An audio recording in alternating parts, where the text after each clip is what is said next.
हरे Krishna. Shrimad Bhagavatam canto 3 chapter 25 भक्ति योग की महिमा। श्री शौनक ने कहा, यद्यपि पूर्ण पुरुषोत्तम भगवान अजन्मा है, किंतु उन्होंने अपनी अंतरंगा शक्ति से कपिल मुनि के रूप में जन्म धारण किया। वे संपूर्ण मानव जाति के लाभार्थ दिव्य ज्ञान का विस्तार करने के लिए अवतरित हुए। शौनक ने आगे कहा, स्वयं भगवान से अधिक जानने वाला कोई अन्य नहीं है, ना तो कोई उनसे अधिक पूज्य है, ना अधिक प्रौढ़ योगी। अतः वे वेदों के स्वामी हैं और उनके विषय में सुनते रहना इंद्रियों को सदैव वास्तविक आनंद प्रदान करने वाला है। अतः कृपया उन भगवान के समस्त कार्यकलापों एवं लीलाओं का संक्षेप में वर्णन करें, जो स्वतंत्र हैं और अपनी अंतरंगा शक्ति से इन सारे कार्यकलापों को संपन्न करते हैं। श्री सूत गोस्वामी ने कहा, परम शक्तिमान ऋषि मैत्रेय व्यास देव के मित्र थे। दिव्य ज्ञान के विषय में विदुर की जिज्ञासा से प्रोत्साहित एवं प्रसन्न होकर मैत्रेय ने इस प्रकार कहा। मैत्रेय ने कहा, जब कर्दम मुनि वन चले गए तो भगवान कपिल अपनी माता देवहूति को प्रसन्न करने के लिए बिंदु सरोवर के तट पर रहे आए। अपनी माँ देवहूति को परम सत्य का चरम लक्ष्य दिखला सकने में समर्थ कपिल जब उनके समक्ष फुर्सत से बैठे थे तो देवहूति को वे शब्द याद आए जो ब्रह्मा ने उससे कहे थे। अतः वह कपिल से इस प्रकार प्रश्न पूछने लगी। देवहूति ने कहा, हे प्रभु, मैं अपनी इंद्रियों के विक्षोभ से उबी हुई हूँ और इसके फलस्वरूप मैं अज्ञान रूपी अंधकार के गर्त में गिर गई हूँ। हे प्रभु, आप ही अज्ञान से इस घने अंधकार से बाहर निकलने के एकमात्र साधन है, क्योंकि आप ही मेरे दिव्य नेत्र हैं, जिसे मैंने आपके अनुग्रह से अनेकानेक जन्मों के पश्चात प्राप्त किया है। आप श्री भगवान हैं, जो समस्त जीवों के मूल तथा परमेश्वर हैं। आप ब्रह्मांड के अज्ञान रूपी अंधकार को दूर करने के लिए सूर्य की किरणें विस्तारित करने के लिए उदित हुए हैं। हे प्रभु, आप प्रसन्न हो और मेरे मोह को दूर करें। अहंकार के कारण मैं आपकी माया में व्यस्त रही और मैंने अपने आप को शरीर रूप में तथा फलस्वरूप शारीरिक संबंधों के रूप में पहचाना। देवहूति ने आगे कहा, मैंने आपके चरण कमलों की शरण ग्रहण की है, क्योंकि आप ही एकमात्र व्यक्ति हैं जिनकी शरण ग्रहण की जा सकती है। आप वह कुल्हाड़ी हैं जिससे संसार रूपी वृक्ष काटा जा सकता है। अतः मैं आपको नमस्कार करती हूँ, क्योंकि समस्त योगियों में आप महानतम हैं। मैं आपसे पुरुष तथा स्त्री और आत्मा तथा पदार्थ के संबंध के विषय में जानना चाहती हूँ। मैत्रेय ने कहा, दिव्य साक्षात्कार के लिए अपनी माता की कल्मश रहित इच्छा को सुनकर भगवान ने मन ही मन उनके प्रश्नों के लिए धन्यवाद दिया और इस प्रकार मुस्कान युक्त मुख से उन्होंने आत्म साक्षात्कार में रुचि रखने वाले आध्यात्मवादियों के मार्ग की व्याख्या की। भगवान ने उत्तर दिया, जो योग पद्धति भगवान तथा व्यक्तिगत जीवात्मा को जोड़ती है, जो जीवात्मा के चरम लाभ के लिए है और जो भौतिक जगत में समस्त सुखों तथा दुखों से विरक्ति उत्पन्न करती है, वही सर्वोच्च योग पद्धति है। हे परम पवित्र माता, अब मैं आपको यही प्राचीन योग पद्धति समझाऊंगा, जिसे मैंने पहले महान ऋषियों को समझाया था। यही हर प्रकार से उपयोगी एवं व्यावहारिक है। जीवात्मा की चेतना जिस अवस्था में प्रकृति के 3 गुणों के द्वारा आकृष्ट होती है, वह बद्ध जीवन कहलाती है, किंतु जब वही चेतना श्री भगवान के प्रति आसक्त होती है तो मनुष्य मोक्ष की चेतना में स्थित हो।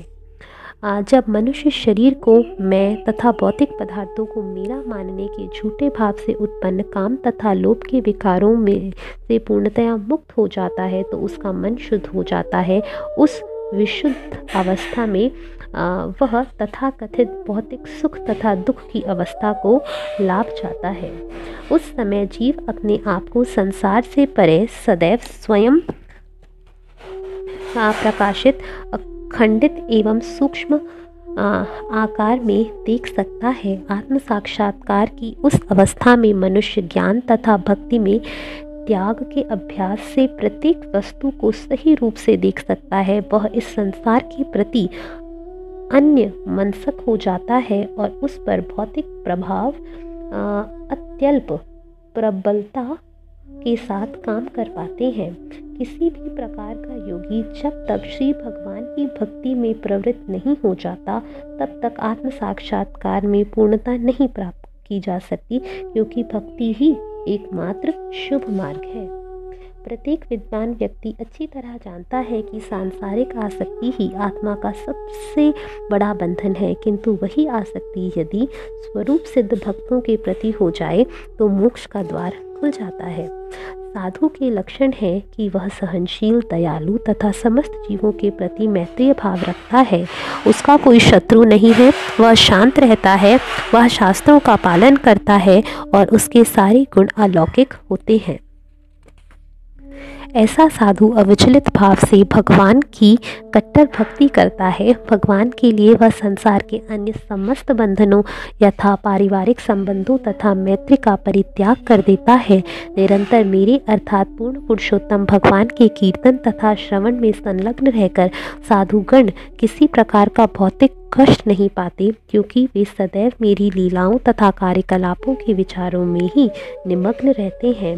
हे माते, हे साध्वी, ये उन महान भक्तों के गुण हैं जो समस्त आसक्तियों से मुक्त हैं।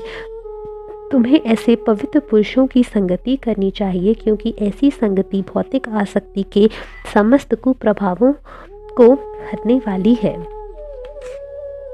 शुद्ध भक्तों की संगति में श्री भगवान की लीलाओं तथा उनके कार्यकलापों की चर्चा कान तथा हृदय को अत्यधिक रोचक एवं प्रसन्न करने वाली होती है। ऐसे ज्ञान के अनुशीलन में मनुष्य धीरे धीरे मोक्ष मार्ग में अग्रसर होता है, तत्पश्चात मुक्त हो जाता है और उसका आकर्षण स्थिर हो जाता है। तब असली समर्पण तथा भक्ति योग का शुभारंभ होता है।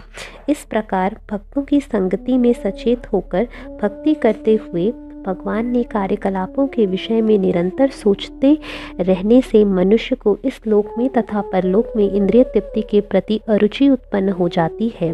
कृष्ण भावनामृत की यह विधि योग ही सरलतम विधि है। जब मनुष्य भक्ति योग के मार्ग में सही सही स्थित हो जाता है तो यह अपने चित्त को नियंत्रित करने में सक्षम होता है। इस प्रकार प्रकृति के गुणों की सेवा में न लगकर अपितु कृष्ण भक्ति विकसित करके वैराग्य युक्त ज्ञान प्राप्त करके तथा योग के अभ्यास से, जिसमें मनुष्य का मन सदैव पूर्ण पुरुषोत्तम भगवान की भक्तिमय सेवा में स्थिर रहता है, मनुष्य इसी जीवन में मेरा साहचर्य संगति प्राप्त कर लेता है, क्योंकि मैं परम पुरुष अर्थात परम सत्य हूँ। भगवान का यह वचन सुनकर देवहूति ने पूछा, मैं किस प्रकार से भक्ति योग का विकास और अभ्यास करूं, जिससे मुझे आपके चरण कमलों की सेवा तत्काल एवं सरलता से प्राप्त हो सके। आपने जैसा बताया है कि योग पद्धति का उद्देश्य पूर्ण पुरुषोत्तम भगवान को प्राप्त करने और सांसारिक आसक्ति माया से पूर्णतया विनाश के लिए है, तो कृपया मुझे उस योग पद्धति की प्रकृति बतलाएं। उस अलौकिक योग को यथार्थ रूप में कितनी विधियों से समझा जा सकता है। मेरे पुत्र कपिल, आखिर मैं एक स्त्री हूँ। परम सत्य को समझ पाना मेरे लिए अत्यंत कठिन है, क्योंकि मेरी बुद्धि इतनी कुशाग्र नहीं है। यद्यपि मैं इतनी बुद्धिमान नहीं हूँ, किंतु तो भी यदि आप मुझे कृपा करके समझाएंगे तो मैं उसे समझकर दिव्य सुख का अनुभव कर सकूंगी।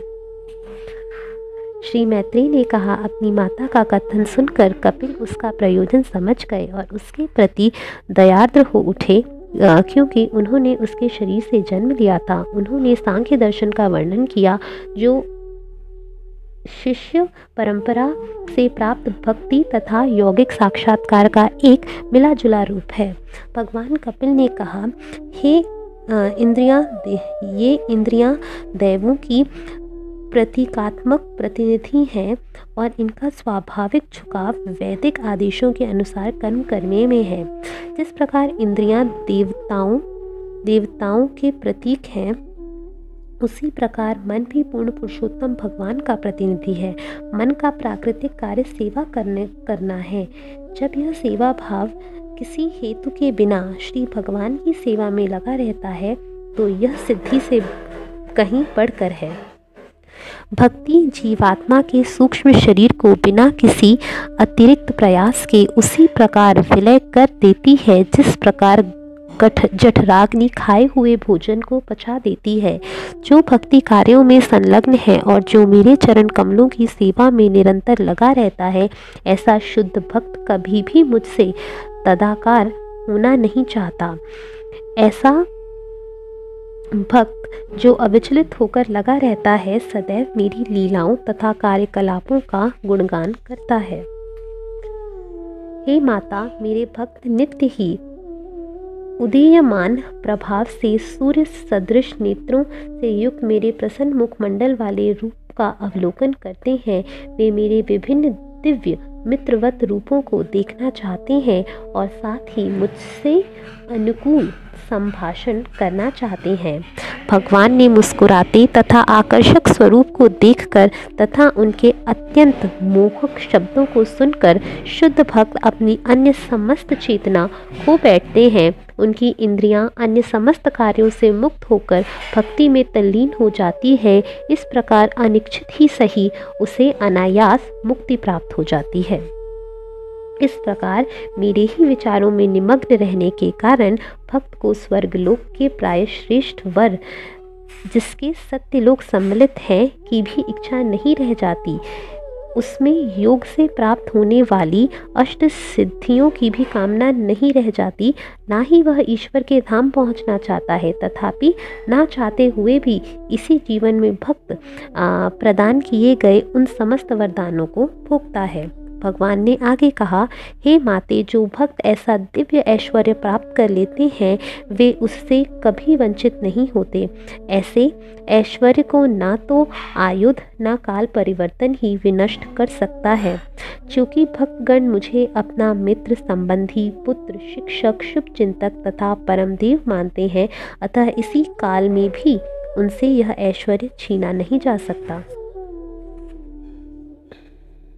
इस प्रकार जो भक्त मुझे सर्वव्यापी जगत के स्वामी की अनन्य भाव से पूजा करता है, वह स्वर्ग जैसे उच्चतर लोकों में भेजे जाने अथवा इसी लोक में धन, संतति, पशु, घर अथवा शरीर से संबंधित किसी भी वस्तु के साथ सुखपूर्वक रहने की समस्त कामनाओं को त्याग कर देता है। मैं उसे जन्म और मृत्यु के सागर से उस पार ले जाता हूँ। यदि कोई मुझको छोड़कर अन्य की शरण ग्रहण करता है, तो वह जन्म तथा मृत्यु के विकट भय से कभी छुटकारा नहीं पा सकता, क्योंकि मैं सर्वशक्तिमान परमेश्वर अर्थात पूर्ण पुरुषोत्तम भगवान समस्त सृष्टि का आदि स्रोत तथा समस्त आत्माओं का भी परमात्मा हूँ। यह मेरी श्रेष्ठता है कि मेरे ही भय से हवा बहती है, मेरे ही भय से सूर्य चमकता है और मेघों का राजा इंद्र मेरे ही भय से वर्षा करता है, मेरे ही भय से अग्नि जलती है और मेरे ही भय से मृत्यु इतनी जाने लेती है। योगी जन दिव्य ज्ञान और तथा त्याग से युक्त होकर एवं शाश्वत लाभ के लिए मेरे चरण कमलों में शरण लेते हैं, और चूँकि मैं भगवान हूँ, अतः ये भय मुक्त होकर भगवत धाम में प्रवेश पाने के लिए पात्र हो जाते हैं। अतः जिन व्यक्तियों के मन भगवान में स्थिर हैं, वे भक्ति का तीव्र अभ्यास करते हैं। जीवन की अंतिम सिद्धि प्राप्त करने का यही एकमात्र साधन है। हरे कृष्णा।